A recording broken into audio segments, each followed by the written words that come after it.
আসসালামু আলাইকুম প্রিয় বন্ধুরা, এই সেই ছাতিম গাছ, যে ছাতিম ফুলের গ্রানে 1 মাইল দূর থেকেও আপনি ছাতিম ফুলের গ্রান নাকে পৌঁছে যাবে। সেই ছাতিম গাছ এটি।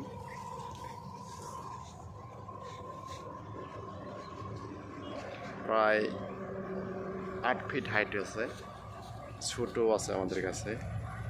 আর আপনি চাইলে এগুলা বনসাই করতে পারেন, এখানে কাটলেই বনসাই হয়ে যাবে। আপনি চাইলে ছাদে রাখতে পারেন, বেলকনি বারান্দাও রাখতে পারেন।